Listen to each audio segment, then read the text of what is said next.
Le kiosque d'Europe 1 et ses plumes, Marion Calais et les régions, Jean-Philippe Ballas pour la presse internationale, Axel de Tarlet pour la une de l'Écho et Eva Rock qui regarde la télé. Bonjour à tous. Bonjour Thomas.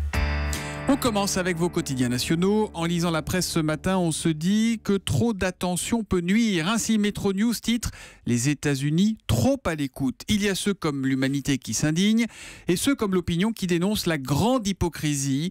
L'opinion pour qui une grosse colère a été mise en scène par l'Élysée. Mais dans le même temps, personne n'ose prétendre que la France ne fait rien de tel.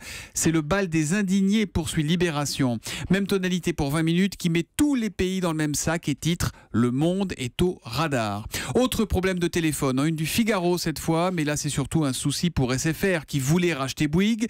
Martin Bouygues qui a refusé l'offre, met les choses au point. Dans la vie, tout n'est pas à vendre, point final. Le Figaro qui en pages intérieures revient sur Sid Ahmed Glam. Vous savez, c'est l'homme qui voulait, semble-t-il, s'en prendre à une église de Villejuif en région parisienne au mois d'avril. Ses ordinateurs saisis parlent pour lui, semble-t-il. Et l'on apprend, nous dit le Figaro, qu'il nourrissait plusieurs projets terroristes, souhaitant s'en prendre notamment à un train rempli de voyageurs, souhaitant également viser la basilique du Sacré-Cœur à Paris. Les Échos nous rappellent aux mauvais chiffres du chômage, le lourd bilan de François Hollande.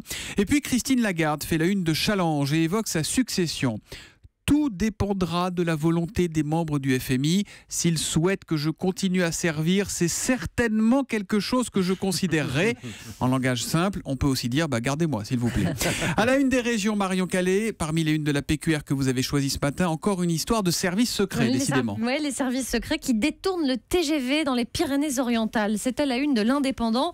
En fait, l'armée doit construire une base secrète, un dépôt d'explosifs, pile à l'emplacement d'un projet de halte de la LGV. Le trimestre des collèges vide à la une de Sud-Ouest, car si officiellement l'année scolaire se termine le 4 juillet, de plus en plus, entre jours fériés et examens, le troisième trimestre se réduit à la portion congrue, souligne le quotidien de Bordeaux. Et puis des braqueurs apparemment mal renseignés à la une du Progrès. 5 hommes armés et cagoulés ont séquestré au petit matin hier les employés d'une entreprise de l'Est lyonnais. Ils croyaient qu'ils travaillaient des matières précieuses et notamment de l'or. Raté, les braqueurs sont repartis bredouille. Dommage pour eux. L'histoire du jour est celle d'une grosse arnaque via le site Le Bon Coin. Une arnaque très bien huilée, mise en place par 13 jeunes d'une cité sensible de Montereau. Ils ont beau avoir entre 13 et 14 ans. Ils ont déjà de la suite dans les idées et c'est le Parisien dans son édition Seine-et-Marne qu'il raconte. Leur truc, publier de fausses annonces sur le site Le Bon Coin, mettre en confiance l'acheteur, lui donner rendez-vous dans un endroit discret et l'attaquer ensuite en bande pour lui voler l'argent de la vente supposée et son téléphone portable. 300 € volés comme ça mi-mars, 2800 fin avril. Et si fin mai, l'un des arnaqueurs est arrêté après que des victimes ont senti le piège, ils ont remis ça au début de ce mois de juin avec un culot franchement bluffant, puisqu'ils ont donné rendez-vous devant le commissariat de police. Mais à l'heure du déjeuner, quand le poste est fermé. Là encore, les acheteurs se sont méfiés. L'un d'eux a été tabassé, mais l'autre a pu prévenir la police. Les 13 arnaqueurs ont été arrêtés, reconnus par les victimes, mais aujourd'hui, seul l'un d'eux reconnaît les faits. Décidément, plus c'est gros, plus ça passe. Ouais. Encore une illustration. La presse internationale, Jean-Philippe Ballas, ce matin, évidemment, avec vous, les suites de l'affaire Wikileaks, mais vu cette fois de l'autre côté de l'Atlantique, aux États-Unis. Ouais, des révélations qui font évidemment la une chez nous. Spontanément, on se dit que ça doit être un peu la même chose outre-Atlantique. Les amis, nous allons mettre notre ego dans notre poche. Le sujet ne passionne pas du tout les Américains. C'en est même frappant. Si vous allez sur les sites du New York Times ou du Washington Post, vous ne trouverez rien en une. C'est normal, ils savent déjà tout. Il faut aller cliquer, Thomas, dans la rubrique Monde pour trouver le récit très factuel, très sobre de l'affaire qui nous tourmente, nous. À la télévision, c'est carrément le désert. J'ai jeté un œil tout à l'heure au journal du soir sur la chaîne NBC qui traite pourtant régulièrement de l'actualité internationale. Là, pas un mot sur les écoutes. Et alors, comment ça s'explique ? Alors d'abord, c'est vrai, Thomas, vous le dites aussi, les rédactions américaines ont un peu le sentiment d'avoir fait le tour de la question Wikileaks. Ça fait quand même plusieurs années qu'ils couvrent le dossier. Et puis important, il y a l'opinion publique américaine. Alors, quelque chose qu'on mesure mal ici, c'est le traumatisme toujours présent des attentats du 11 septembre. Pour beaucoup d'Américains aujourd'hui, tous les moyens sont bons pour être protégés, pour assurer leur sécurité. Alors ces écoutes, finalement, peu importe qu'elles soient justes ou non, pertinentes ou pas, c'est pas le débat. Il faut se sentir à l'abri, quitte à espionner ses alliés. Ça veut peut-être aussi dire en creux que la France n'est pas un enjeu majeur vu des États-Unis, qu'on est un petit pays. On parle souvent de l'Allemagne là-bas ou des Nations Unies, un peu moins de la France. C'est Oui, vrai. vous nous faites du chagrin encore.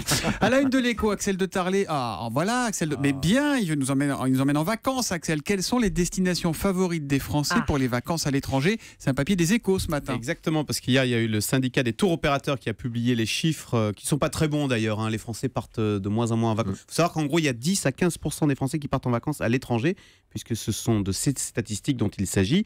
Alors, on part moins l'été. Par exemple, pour août, là, les réservations par rapport à l'an dernier sont en baisse de 3 à 4%.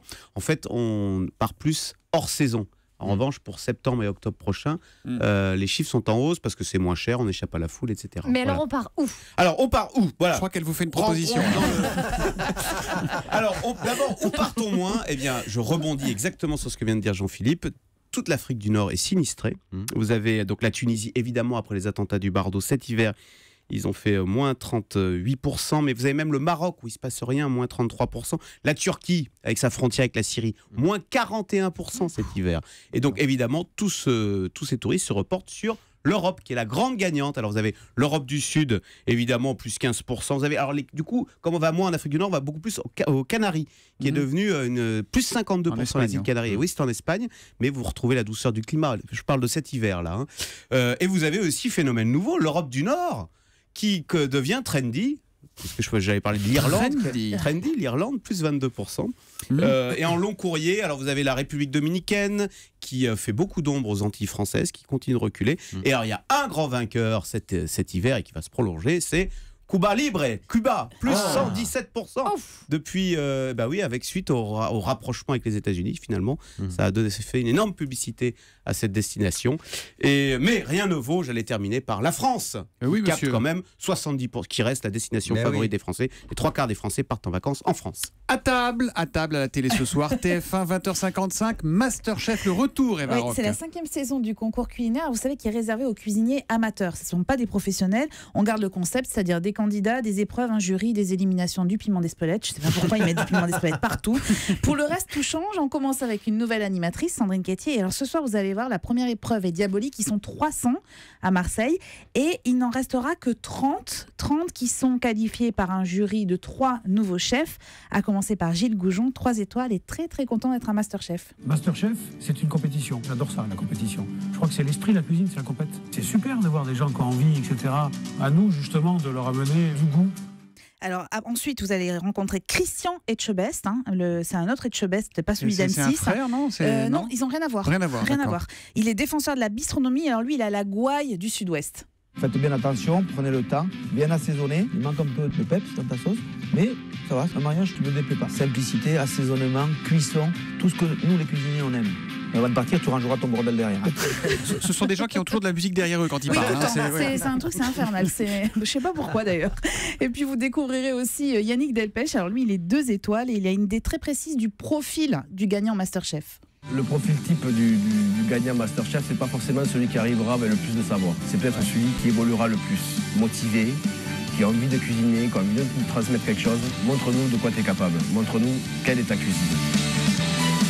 Que je te tutoie, j'ai l'accent du Sud. C'est un peu Goldman à la guitare derrière. Mais si vous êtes venu pour blasphémer, vous rentrez chez vous, les Baroques, d'accord? Je parlais des petits pois congelés, moi je vous parle de Masterchef, là. Jean-Jacques Goldman. On nous promet plus d'empathie et plus de bonne humeur pour cette saison. Pour être totalement honnête, le premier épisode ne reflète pas vraiment ça parce qu'il est plutôt dans la tendance de ce qu'on a déjà vu. Donc accrochez-vous, ne zappez pas, regardez le 2e épisode la semaine prochaine. Si vous zappez parce que vous avez trop d'émissions culinaires, je peux comprendre, mais cette émission-là, elle est assez appétissante, assez délicieuse, avec plein de trucs et astuces pour ceux qui aiment cuisiner, ce qui n'est absolument pas mon cas. Un communiqué pour finir de l'ensemble du kiosque, sauf Eva Rock, nous désolidarisons des propos désagréables tenus à l'égard de monsieur Jean-Jacques Goldman que nous aimons d'amour. Rideau sur le kiosque.